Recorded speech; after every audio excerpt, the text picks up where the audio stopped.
주님, 우리가 어떤 상태에 있든지 주님 앞에 나와서 간구하기 원합니다. 하나님, 우리가 아플 때에는 아프기 때문에, 저희가 근심할 때에는 근심하기 때문에, 낙심할 때에는 낙심하기 때문에 저희가 주님 앞에 나오도록 하시고, 하나님, 저희가 또한 형통할 때나 잘 나갈 때나 높아지고 있을 때에도 저희가 항상 그리스도 앞에 나아가서 우리를 점검하고, 그리고 주님께 감사드리고, 그리고 주께 영광 돌릴 수 있도록 하여 주시기 원합니다. 어떠한 일이 있든지 저희가 온전히 주님 안에서 해답을 찾고 위로를 얻으며 도우심을 얻고, 그리고 참 저희의 마음과 동기와 목적을 점검해 볼 수 있도록 하여 주시기를 간절히 간구드립니다. 하나님 아버지, 계속해서 열왕기상 묵상하고 있습니다. 각 왕들의 삶을 통하여서, 그리고 특별히 엘리야 선지자의 모습들을 통하여서 하나님께서 어떻게 이 땅을 다스리고자 하시는지를 저희로 보게 해주시고, 그 안에서 온전히 주님의 통치가 우리 삶 속에서 이루어지기를 간절히 바라며 저희의 삶을 돌이켜보고 주님과 동행하는 삶을 살아가고자 하게 될 수 있도록 주여 도와주시옵소서. 오늘 아침에도 주님 말씀하여 주시기를 원합니다. 주의 종들이 듣겠습니다. 우리 주 예수 그리스도 이름으로 기도드렸습니다. 아멘. 네, 열왕기상 17장입니다.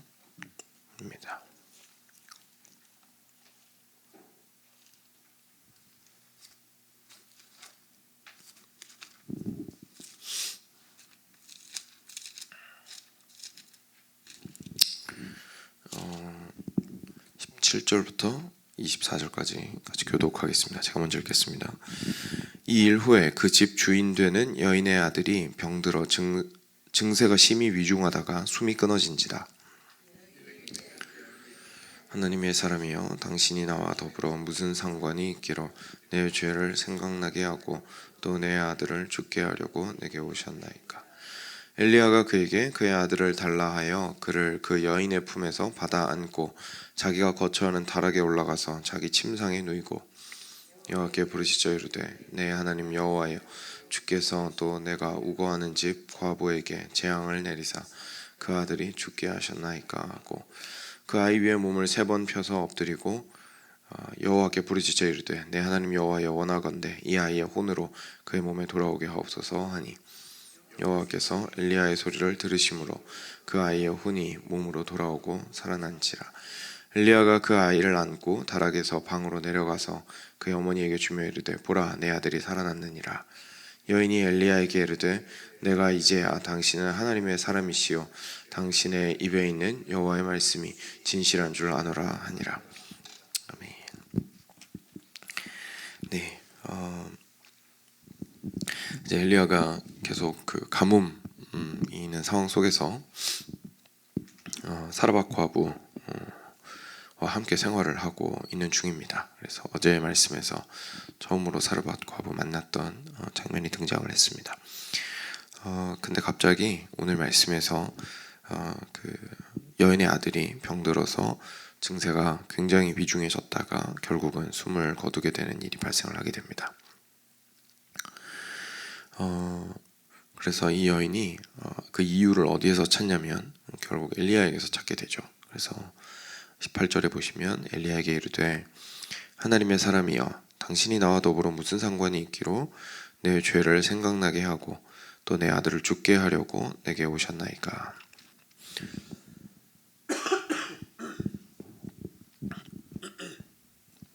라고 이야기합니다.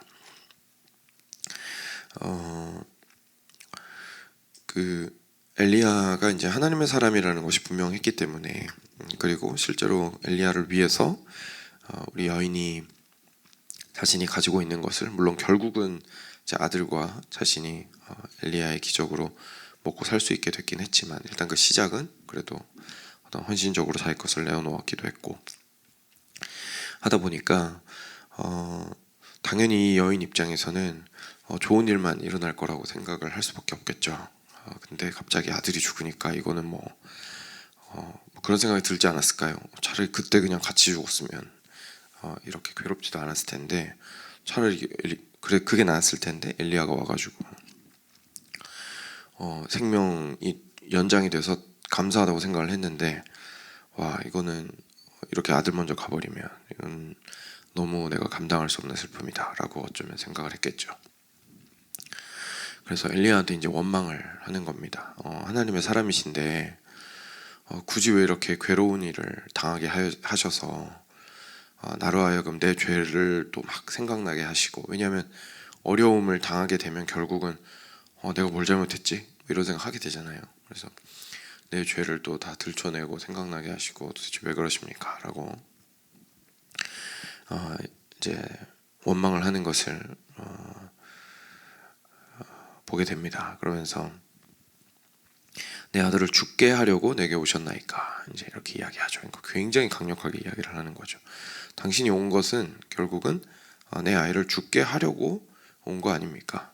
라고 이제 따지듯이 묻게 됩니다. 저희도 사실 그런 것 같습니다. 그렇죠? 저희 삶 속에서 어려운 일들, 단순한 어려운 일이 아니라 실제로 저희 삶 전체를 흔들 만한 일이 발생을 하게 되면 결국은 그 고통이 너무나 크다 보니까 아니 이렇게 될 거면 뭐하러 내가 이렇게 하나님을 열심히 섬겼고 뭐하러 이렇게 내가 그 모든 희생을 했는가라는 생각이 들 때가 있습니다. 그래서 결국은 그때 우리의 원망은 이제 하나님을 향하게 됩니다. 하나님 이거 어떻게 된 거죠? 하나님 지금까지 인도에 오신 거 그래도 감사한 부분들이 있었지만 근데 뭐 결국에 경험할 게 이거라면 뭐 굳이 그렇게 내가 했어야 했습니까? 이 슬픔과 고통은 내가 감당할 수가 없습니다. 라고 우리가 이야기하는 때가 오게 되는 것 같습니다. 그래서 오늘 여인도 동일한 상황 속에서 엘리야한테 이제 원망을 하게 되는 거죠. 그랬더니 엘리야가 여인한테 대꾸를 안 해요. 여인한테 그러니까 그거에 대해서 설명을 해주려고 하는 게 아니라 뭐라고 얘기하냐면 그에게 그의 아들을 달라 하여 그를 그 여인의 품에서 받아 안고 자기가 거처하는 다락에 올라가서 자기 침상에 누이고 여호와께 부르짖어 이르되 내 하나님 여호와여 주께서 또 내가 오고 하는 집 과부에게 재앙을 내리사 그 아들이 죽게 하셨나이까 하고. 그래서 엘리야가 하는 게 과부한테 하나님에 대해서 변명을 하지 않습니다. 그죠? 하나님에 대해서 변명을 하는 게 아니라 그냥 바로 아이 들쳐업고 자기 방으로 올라가서 거기에서 자기 침상에 누이고 하나님 앞에서 이 여인의 마음을 대변하여서 부르짖는 것을 보게 됩니다. 여인의 말이 다 맞는 게 아니잖아요. 그러니까 엘리야가 와서 이 아이가 죽었다거나 뭐 그렇게 보기는 좀 힘들죠. 근데 엘리야는 그 상황에 대해서 뭐 변명을 한다든지 아니면 하나님의 입장에 대해서 설명한다든지 뭐 이런 거 안 하고 오히려 이 여인의 문제를 들고 하나님 앞에 나아가서 하나님 제가 여기 왔는데 이런 일이 일어나면 어떡합니까? 라고 오히려 여인의 마음을 대변해서 하나님께 기도하고 있는 것을 저희가 보게 됩니다. 그러면서 내 하나님 여호와여 주께서 내가 오고 하는 집 과부에게 재앙을 내리사 그 아들이 죽게 하셨나이까 도대체 왜 그러셨습니까? 라고 부르짖습니다. 이 부르짖음은 올바른 부르짖음이죠. 왜냐하면 실제 모든 일을 주관하시는 분이 하나님이시기 때문에 그렇습니다. 그래서 이해할 수 없고 용납하기 힘든 이 어려운 상황을 지금 이제 하나님 앞에 가지고 나아가고 있습니다. 그리고 나서 그 아이 위에 몸을 3번 펴서 엎드리고 여호와께 부르짖어 이르되 내 하나님 여호와여 원하건대 이 아이의 혼으로 그의 몸에 돌아오게 하옵소서 하니. 그래서 몸을 3번 펴서 엎드리고 그리고 하나님께 부르짖었습니다. 하나님 간절히 원하니 다시 살게 해주십시오. 근데 하나님께서 엘리야의 소리를 들으셨습니다. 그 아이의 혼이 몸으로 돌아오고 다시 살아나게 되었습니다. 정말 놀라운 일이죠. 죽은 사람이 다시 살아나게 되는 엄청난 일이 발생을 하게 됩니다. 그래서 엘리야가 다시 그 아이를 안고 다락에서 방으로 내려가서 주면서 네 아들이 살았다 라고 이야기하니까 여인이 뭐라고 하냐면 엘리야에게 이르되 내가 이제야 당신은 하나님의 사람이시요 당신의 입에 있는 여호와의 말씀이 진실한 줄 아노라 라고 고백하게 되는 것을 저희가 보게 됩니다. 여러분, 사실 구약에 있는 특히 이제 엘리야랑 나중에 엘리사 이야기도 나올 텐데요. 엘리야, 엘리사 이야기를 통해서 저희가 뭘 좀 볼 수 있냐면요, 예수님의 그림자를 굉장히 많이 볼 수 있습니다. 아주 강력한 하나님의 능력을 가지고 정말 이전에는 경험하기 힘들었던, 본 적이 없었던 능력들을 행하는 선지자들이었거든요. 그래서 거기에서 우리가 예수님의 모습을 참 많이 보게 돼요. 그래서 예수님께서도 죽은 자를 다시 살리셨습니다. 그렇죠? 그리고 어제 말씀과 같이 오병이어의 기적을 일으키셨죠. 어린아이가 가져온 떡 5개와 보리떡 5개와 물고기 2마리로 엄청나게 많은 사람들을 먹이셨던 것처럼, 이제 엘리야는 조금 작은 양이긴 하지만 그 3명이 먹고 살 만큼 충분한 양의 기름과 밀가루가 계속해서 나올 수 있도록 했던 것을 보게 됩니다. 그런 것처럼 이렇게 그 그림자를, 예수님의 그림자를 많이 볼 수가 있거든요. 근데 오늘 말씀에서도 그 단지 아이를 살리신 능력에서뿐만 아니라 엘리야가 보였던 그 여인과 하나님을 향한 태도에서도 저희는 예수님의 모습을 좀 엿볼 수 있습니다. 저희가 어려움 가운데 있을 때 저희는 그 어려움 속에서 보통 어떻게 생각을 하냐면, 많은 경우에 우리가 올바르게 살기 위해서 많은 에너지가 필요하잖아요. 올바르게 사는 게 저절로 되는 게 아니니까 죄와도 싸워야 하고 주변 환경과도 싸워야 하는 건데, 그래서 하나님께서 의로운 길로 가라 라고 하셨을 때에 네 주님 가겠습니다 라고 맘먹는 것도 어렵지만 그 길 계속 쭉 이렇게 좌로나 우로나 치우치지 않고 가는 것이 쉽지가 않죠. 근데 그렇게 가다가 보면 가는 것 자체가 너무 힘들기 때문에 가는 이 길이 이렇게 가야 형통해질 거다라는 생각이 우리도 이제 있는 거고, 거기에서 장애나 어려운 일이 발생을 하면 사실상 이중으로 힘든 거죠. 왜냐하면 내 마음대로 살다가 얻어맞으면 내 마음대로 살아서 얻어맞았구나 이러면 되는데, 내가 하나님의 뜻을 따르려고 애쓰고 있는데 갑자기 얻어맞으면 이게 그죠? 그 얻어맞는 게 어떻게 보면 이중으로 힘들잖아요. 그 이제까지 내가 애쓴 건 뭐고, 그럼 이건 뭐지? 이렇게 되는 거죠. 그러니까 이해가 안 되는 거예요. 그러니까 하나님 앞에 결국은 원망을 할 수밖에 없는 겁니다. 아니 하나님, 제가 하나님의 사람을 이렇게 섬기려고 애썼는데 이런 식으로 치시면 이거는 도저히 해석이 안 됩니다. 도대체 이거 제가 왜 이 하나님의 사람한테 반까지 내주고 왜 그런 거죠? 바로 이렇게 원망이 나올 수밖에 없습니다. 근데 저희가 그런 상황에 있을 때 보통 어떻게 하냐면 보통 포기를 많이 하죠. 그러니까 하나님 섬길 필요 없다 이렇게 하면서 탁 놔버리는 거예요. 아니면 거리 조절을 확 하든지. 그래서 결국 하나님께서 해결해 주시는 건 없구나, 이렇게 확 거리 벌려버리고 이제 그 다음에 내가 할 수 있는 걸 하는 거예요. 그래서 우리가 무서워서 완전히 등 돌리지 못하잖아요. 그러니까 등은 못 돌리는데 거리 조절을 하는 거죠, 하나님이랑. 그래서 내가 할 수 있는 일을 그냥 하면서 어떻게든 살아가 보려고 하는 경우들이 많이 있는 것 같습니다. 그런데 우리 사르밧 과부가 엘리야한테 왔을 때 엘리야가 어떻게 반응했는지를 한번 보시기 바랍니다. 엘리야는 이 사르밧 과부를 책망한 것이 아니라 그 말을 가지고 하나님 앞으로 나아갔습니다. 그게 이제 엘리야가 했던 일이거든요. 사랑하는 여러분, 예수님께서 행하신 일이 바로 이것입니다. 우리가 기억할 것은 예수님은 우리가 행해야 하는 삶의 본으로서만 존재하시는 것이 아니라 우리 편에 서 계신 분이라는 사실을 우리가 항상 기억해야 됩니다. 그래서 우리 편에서 우리의 기도를 가지고 하나님 앞에 그대로 나아가시는 분이신 거예요. 그 연약한 모습으로 예수님한테 나와왔던 모든 사람들을 실제 예수님은 두 팔 벌려서 환영해 주셨습니다. 그죠? 환영해 주셨고, 심지어 이렇게 계속해서 하혈하는 고통 가운데 있던 여인이 내가 옷자락만 만져도 낫겠다라고 하면서 근처에 가서 무리 중에서 옷자락을 만졌을 때에도 예수님께서는 당신의 능력으로 그 여인을 치유하셨던 것을 보게 됩니다. 그런 것처럼 저희가 삶 가운데에서 이해가 되지 않고 좀 원망스러운 일이 있어서 심지어 이게 그 하나님을 섬기는 길 중에 있었던 일이라서 더 이해가 안 되는 상황이 있더라도 저희가 이거 어차피 나도 다 알 거 다 아는데 가다가 이런 식으로 얻어맞으면 내가 가봤자 예수님은 나한테 야 네가 순종 뭐 죽을 때까지 해봤어? 라고 말하시지 않을까? 라고 스스로 지레짐작하고 그냥 이제 뭐 가봤자 예수님한테 혼만 더 날 거고 뭐 잘못했나 보지 이러면서 중간에 알아서 꺾는 게 아니라 그대로 예수님 앞에 나아갔을 때 오히려 예수님께서 그것을 가지고 우리 편에서 하나님께 기도해 주신다라는 사실을 우리가 보게 됩니다. 그게 예수님께서 우리의 중보자가 되신다라는 것에 굉장히 중요한 모습입니다. 예수님께서 우리의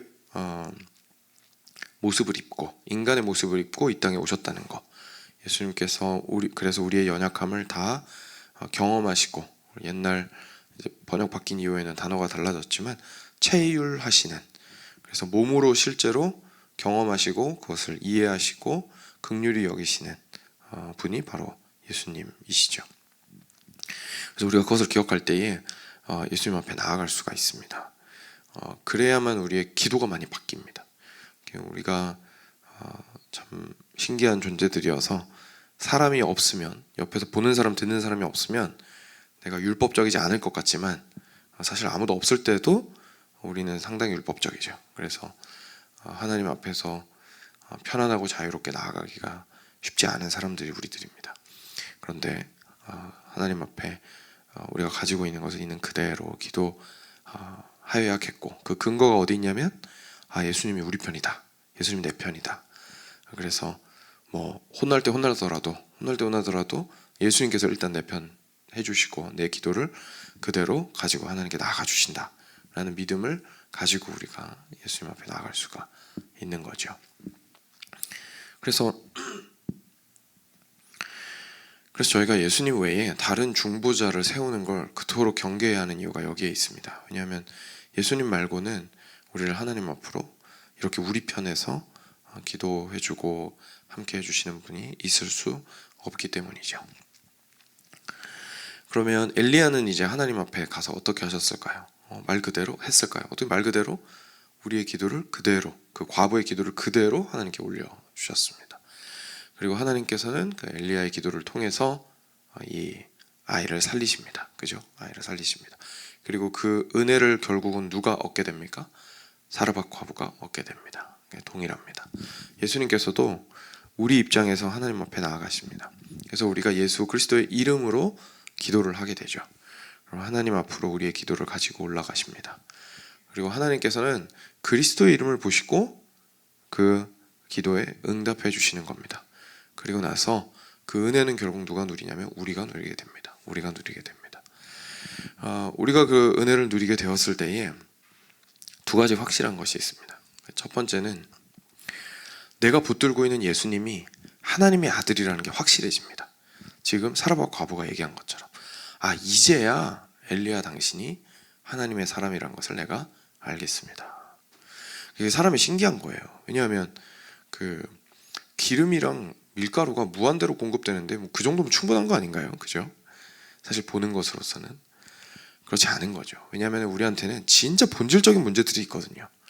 아무리 신기하고 놀라운 일이 내 옆에서 일어나도 진짜로 내 본질을 이루고 있는 일에서 한 대 세게 팍 맞으면 빼앗기게 되거나 깨뜨려지게 되면 무너질 수밖에 없습니다. 아들이 그런 존재겠죠. 그러니까 아들이 죽었는데 뭐 지금 기름이랑 밀가루가 무한대로 공급되는 게 뭐 대수겠습니까? 그죠? 그러니까 이 문제가 온전히 하나님 앞에서 들림을 받았고 하나님이 내 기도 들으셨구나, 그리고 응답해 주셨구나 라는 것들을 보고 이 엘리야 때문에 내가 고통당한다고 생각했는데 일단 첫 번째로는 엘리야가 하나님의 사람이라는 것은 분명해졌다라고 고백을 하죠. 저희도 그렇습니다. 저희도 결국은 삶 가운데에서 예수님 앞에 믿음으로 나아갔을 때 저희가 오히려 그때에 얻게 되는 큰 은혜 중에 하나는 우리 예수님 진짜 살아계시는구나, 우리 예수님 진짜 하나님의 아들이시구나, 우리 예수님이 정말 내 기도 그대로 가지고 하나님께 나아가 주시는구나 라는 것들을 확인하게 됩니다. 그래서 저희가 착각하면 안 되는 거죠. 내가 예수님에 대해서 다 알고 나서 모범생으로 하나님 앞에 나아가면 하나님이 기도 들어주실 거야. 이런 거라기보다는 가난하고 병들고 깨어진 자로서 예수님 앞에 나아갔을 때 예수님이 하나님의 아들이라는 걸 확인시켜 주시는 겁니다.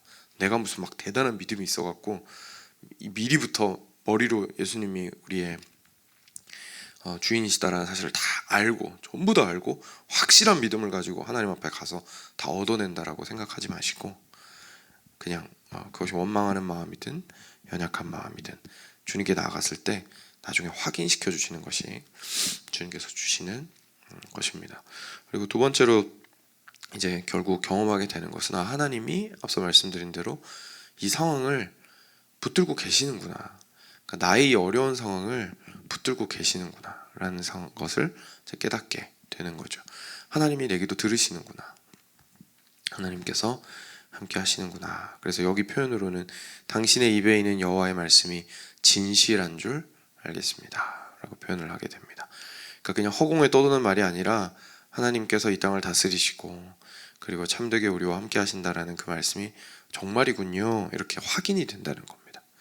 이건 역시 마찬가지죠. 우리가 완벽하게 하나님이 내 인생을 다스리십니다 라고 이야기할 때 아멘이라고 화답하고 그리고 자꾸 내 안에 있는 의심을 없애면서 아주 순도 100%의 믿음을 만들면 내가 이 땅에서 힘있게 살아갈 수 있을 거야 라고 우리는 생각하는데 이제 그런 모범생이 되는 게 우리의 목표가 아니고요. 우리가 문제를 가지고 나가면 하나님께서 확인시켜 주시는 겁니다. 계속해서 우리 가운데에서 역사해 주셔서 물론 매번 동일하게 죽은 자가 일어나는 것 같은 일은 발생하지는 않겠지만 하나님께서 하나님의 방법으로 말씀을 통하여서 교회를 통하여서 우리의 삶을 통하여서 우리 안에 내주하시는 성령님을 통하여서 확인시켜 주십니다. 그리스도를 인하여서 내가 너와 함께하고 있다. 임마누엘, 내가 항상 너와 함께하고 동행하며 이 상황을 붙들고 있다. 나의 말은 참되다 라고 하나님께서 말씀해 주시는 것이죠. 그래서 그것을 다시금 확인받았을 때에 우리가 찬양하고 감사하게 됩니다. 그래서 이 순환을 계속해서 해나가는 것이 결국은 우리가 하나님 앞에서 살아나가는 삶의 모습인 것 같습니다. 네, 오늘 말씀 기억하시면서 우리 엘리야에게서 좀 발견하게 되는 예수님의 그 모습들을 기억하시고 받으신 메시지가 있다면 그것들을 가지고 같이 기도하시기 바랍니다. 먼저 기도하겠습니다.